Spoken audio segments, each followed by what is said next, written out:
Clasificación de imágenes supervisadas y no supervisadas, a cargo de Jorge Alberto Pineda Gómez, María Alejandra Ríos Betancourt y Marianela Tamayo Múnera.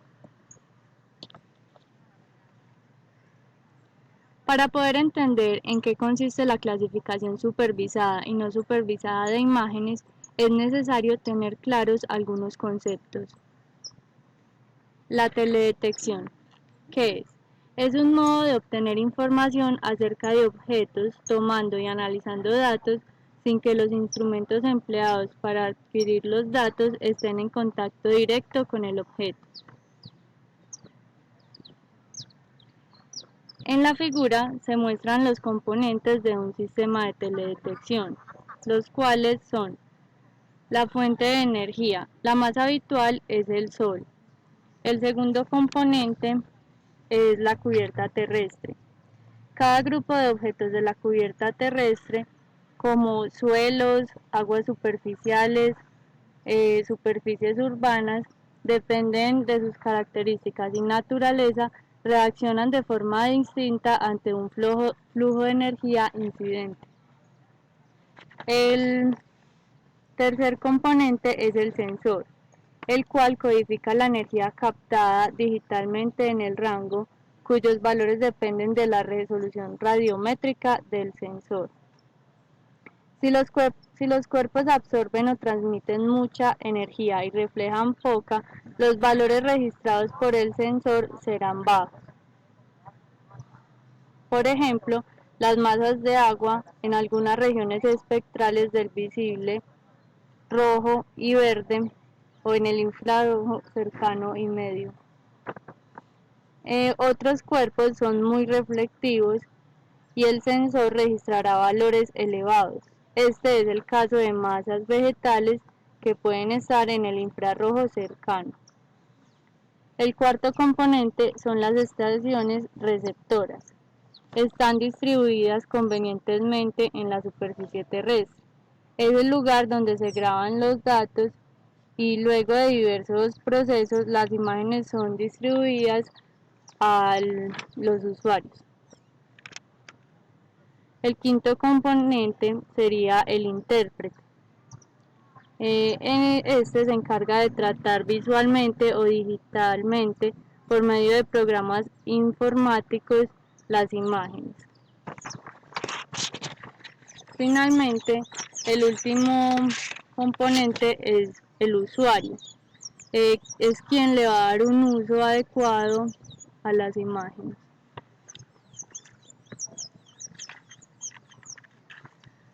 Los satélites orbitan la Tierra y tienen sensores instalados que tienen la capacidad de captar la energía electromagnética de la Tierra y con esta información se pueden generar imágenes para su análisis en las diferentes áreas del conocimiento.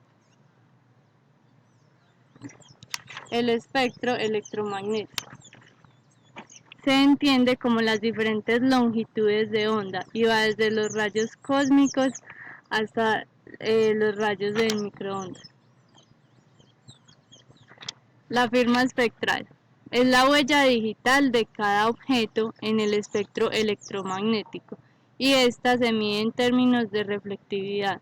Cada objeto refleja la energía de diferente manera y esto permite diferenciar entre varios objetos. En la imagen se muestra la firma espectral para diferentes especies vegetales.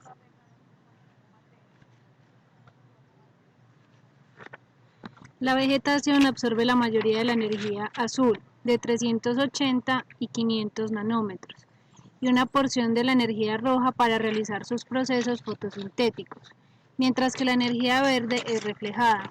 Por eso la vegetación tiene un color verde. El mismo fenómeno pasa con el infrarrojo, el cual es reflejado en su totalidad. Imagen satelital. Es el producto obtenido por un sensor instalado a bordo de un satélite artificial mediante la captación de la radiación electromagnética emitida o reflejada por un cuerpo celeste, producto que posteriormente se transmite a estaciones terrenas para su visualización, procesamiento y análisis. Cada vez tenemos imágenes de mayor resolución. Los colores varían, la resolución puede aumentar y su disponibilidad es mejor para los usuarios.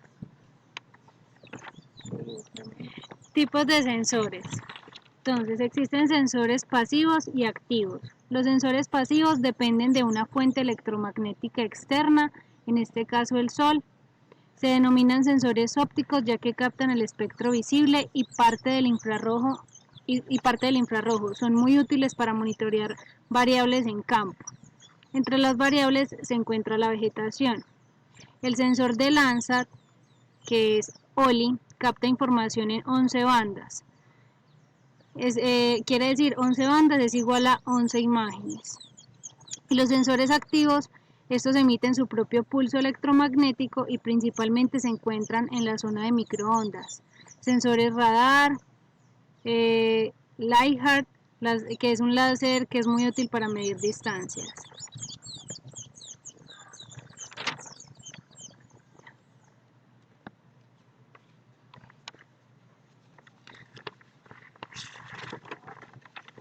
Los satélites de observación de la Tierra obtienen datos en menor tiempo posible para dar seguimiento a la evolución de un fenómeno.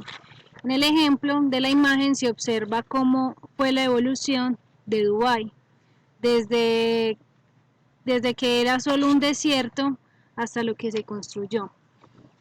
La oferta actual de las imágenes de satélite permite, como ejemplos, seleccionar o visualizar riesgos y fenómenos naturales tales como huracanes, volcanes, inundaciones, terremotos, entre otros, o impactos ambientales como los modelos de ocupación del suelo, los procesos de deforestación, el avance de la frontera agrícola. Estos son ejemplos de teledetección ambiental. Landsat 8. La misión Landsat inicia en 1972. Se pone en órbita el primer satélite de la serie de satélites ERTS destinados al estudio de los recursos naturales. El satélite Landsat 8 es lanzado el 11 de febrero de 2013 y recorre la Tierra cada 16 días con un tamaño de píxel de 30 por 30. Los datos que son recogidos por el satélite pueden ser descargados en el Globis Earth Explorer de forma gratuita. Este satélite está conformado por dos sensores. Las bandas espectrales del sensor OLI proporcionan una mejora a los instrumentos del Landsat anteriores. Se le adiciona un canal profundo azul visible, que es la banda 1, y un nuevo canal de infrarrojos de onda corta.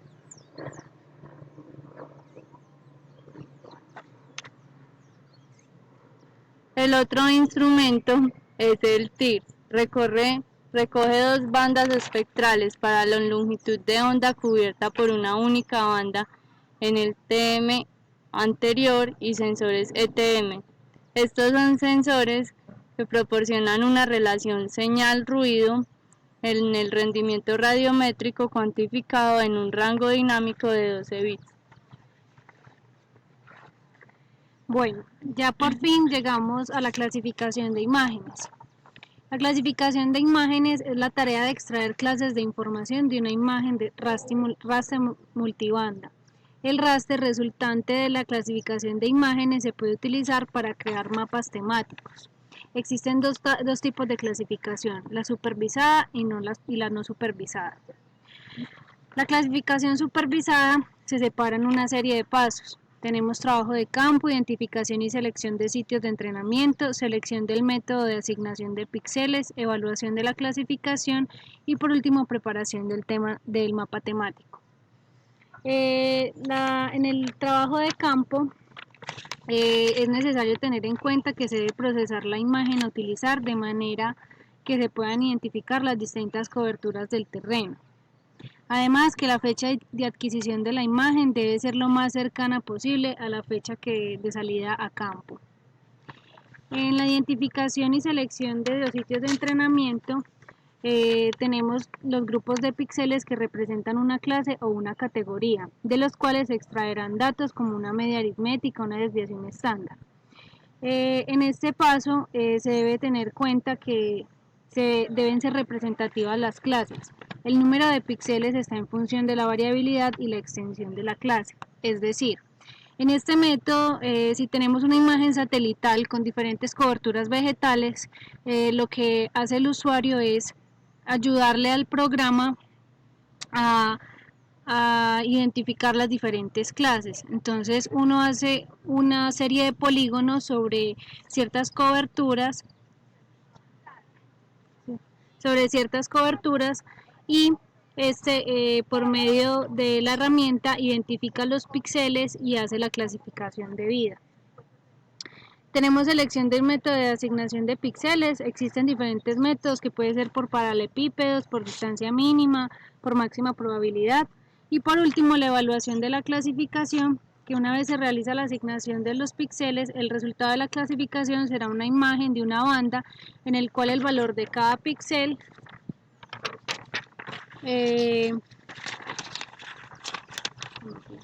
corresponderá al número de clase.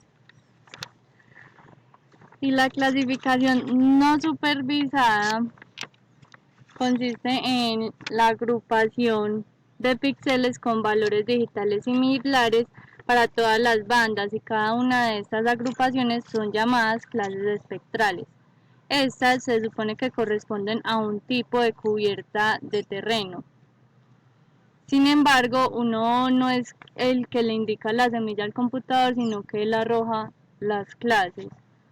En las imágenes no supervisadas no se conocen las clases a separar, por lo tanto se deben determinar en cuántas clases se requiere separar la imagen, y el ordenador define las clases, lo que permite centrarse más en la interpretación que en la obtención de resultados. Bueno, el ejercicio que se va a realizar es que a partir de una imagen satelital descargada desde la plataforma anteriormente dicha, se va a realizar la clasificación por medio del método supervisado y no supervisado, utilizando la herramienta ArcGIS.